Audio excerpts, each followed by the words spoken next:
Hello everyone, कैसे हैं आप सब। निशा की पाठशाला में आपका स्वागत है। आज हम नूतन गुंजन पाठमाला 4 से लेसन नंबर 10 अपना गांव करेंगे। बच्चों, आपको पता है हमारे देश भारत को गांवों का देश कहा जाता है। हरे भरे खेत, कल कल करके बहती नदियाँ और पेड़ों की डालियों पर झूला झूलते बच्चे, शहर के पोल्यूशन और शोरगुल से दूर वहाँ का सरल जीवन सबको बहुत ही पसंद आता है। तो आइए देखते हैं शहर में रहने वाला एक लड़का निखिल गांव की सुंदरता देखकर क्या कहता है।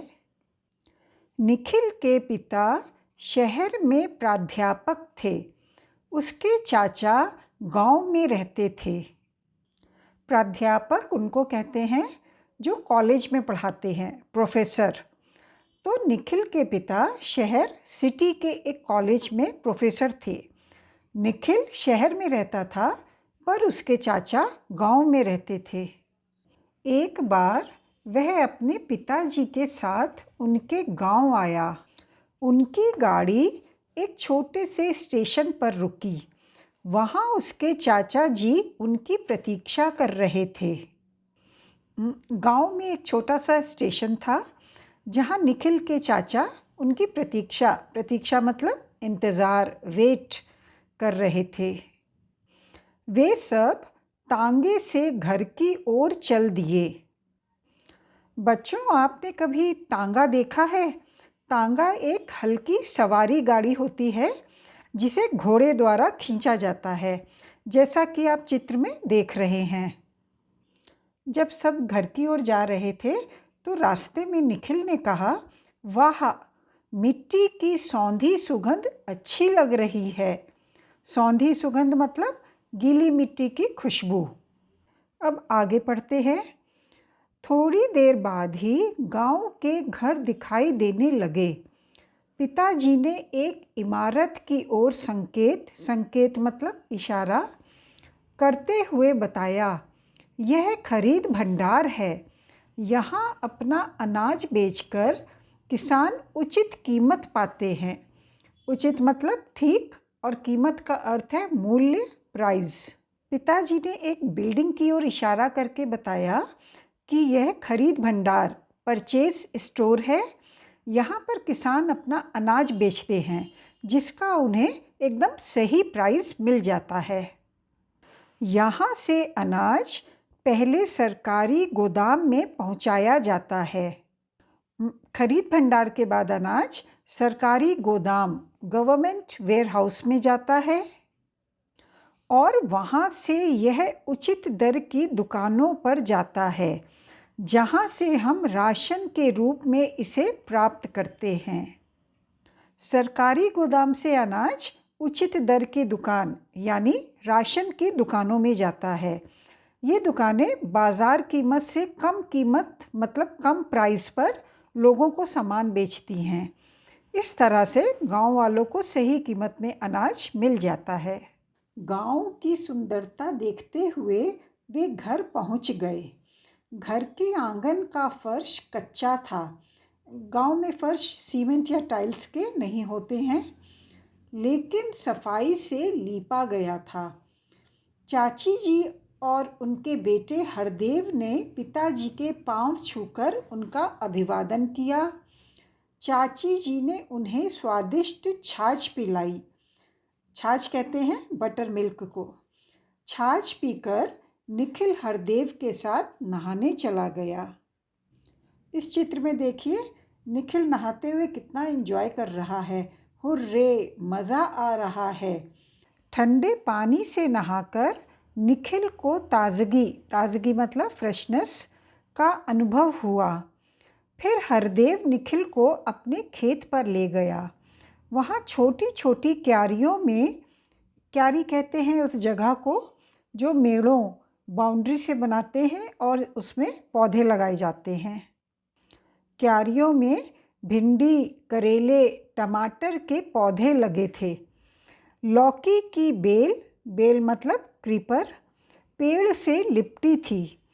निखिल ने नींबू के पेड़ का पत्ता तोड़कर सूंघा। उसमें से नींबू की सुगंध सुगंध मतलब खुशबू आ रही थी।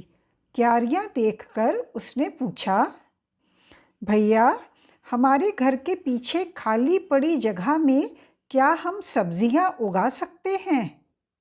तो हरदेव ने जवाब दिया, हाँ हाँ, क्यों नहीं। वे आगे बढ़े। हरदेव ने बताया, आजकल बीज सीड बोने का मौसम है, इसलिए किसान व्यस्त हैं। जब वे आगे आए तो उन्होंने देखा कि सभी किसान अपने अपने काम में व्यस्त बिजी हैं। तब हरदेव ने बताया कि आजकल बीज बोने का सीज़न है, इसलिए सभी किसान व्यस्त हैं। हरदेव ने आगे बताया, उधर धान के खेतों में धान के छोटे छोटे पौधे लगे हैं। जब ये थोड़े बड़े हो जाएंगे तो वे इन्हें फैलाकर पूरे खेत में लगा देंगे। धान की खेती के लिए पहले खेत की क्यारियों में बीज बोए जाते हैं, फिर उनमें धान के छोटे छोटे पौधे आते हैं और जब ये पौधे थोड़े बड़े हो जाते हैं तब इनको पूरे खेत में फैलाकर लगा देते हैं। और लास्ट में जब पौधे रेडी हो जाते हैं या पक जाते हैं तो मशीनों द्वारा धान का छिलका हटाकर चावल निकाल लिया जाता है। यहाँ हरदेव निखिल से कह रहा है, वह देखो, किसान ट्रैक्टर और हल से खेत जोत रहे हैं। वे बातें करते करते बस्ती की तरफ आ गए, मतलब जहाँ पर घर बने हुए थे उधर आ गए। एक विद्यालय को देखकर निखिल ने हरदेव से पूछा, अरे, वह आपका विद्यालय है? विद्यालय का अर्थ है स्कूल। हरदेव ने जवाब दिया, हाँ, आसपास के गांवों के छात्र भी यहाँ पढ़ने आते हैं। तो उस स्कूल में हरदेव के गांव के और उसके आसपास के गांवों के बच्चे भी पढ़ने आते हैं। अब आगे पढ़ते हैं। लौटते समय निखिल ने पशुशाला देखी। पशुशाला का अर्थ है पालतू जानवरों के रहने की जगह, कैटल शेल्टर। उसमें कुछ गाय भैंसें बंधी थीं। घर के बाजू में बना गोबर गैस संयंत्र दिखाते हुए हरदेव बोला, इस संयंत्र का अर्थ है प्लांट। इस संयंत्र में गोबर गैस बनती है। इस गैस के इस्तेमाल से अब रसोई में धुआं नहीं होता है, मक्खी मच्छर भी नहीं होते। तो हरदेव ने निखिल को अपने घर में लगा गोबर गैस प्लांट या बायोगैस प्लांट दिखाया। बच्चों, आजकल गांवों में कहीं कहीं पर गोबर गैस प्लांट लगाते हैं। इस प्लांट में गोबर और पानी डाला जाता है। इसे लीकेज फ्री बनाया जाता है, जिसमें दबाव के कारण गैस बनकर बाहर आती है और एक पाइप के द्वारा चूल्हे तक पहुंचाई जाती है। इस गैस के कई फ़ायदे भी हैं, जैसे घर में मक्खी मच्छर नहीं होते, रसोई में धुआं भी नहीं होता है। और बच्चों, इस गोबर गैस प्लांट का एक फ़ायदा यह भी है कि इस प्लांट से निकलने वाली गोबर की स्लरी, जिसे हम गारा भी कहते हैं, खेतों में खाद के काम आती है। तभी चाचा जी ने आकर कहा, जल्दी आओ, तुम्हारी चाची ने खाना तैयार कर दिया है। दोनों हाथ धोकर रसोई घर में गए। चाची जी ने खाना परोसा। खाने के साथ घर में बना मक्खन खाकर निखिल फूला न समाया। फूला न समाना एक मुहावरा है जिसका अर्थ है बहुत खुश होना। तो निखिल घर का बना फ्रेश मक्खन खाकर बहुत खुश हो गया और मन में सोचने लगा, कितना प्यारा है गांव। तो बच्चों, आज आपने गांव के बारे में बहुत कुछ जाना। वीडियो अच्छा लगा है तो वीडियो को लाइक और अपने फ्रेंड्स के साथ शेयर कर दीजिए। आप सब खुश रहिए, अपना ध्यान रखिए। अब हम एक नए वीडियो के साथ जल्दी ही मिलेंगे। तब तक के लिए बाय एंड थैंक यू।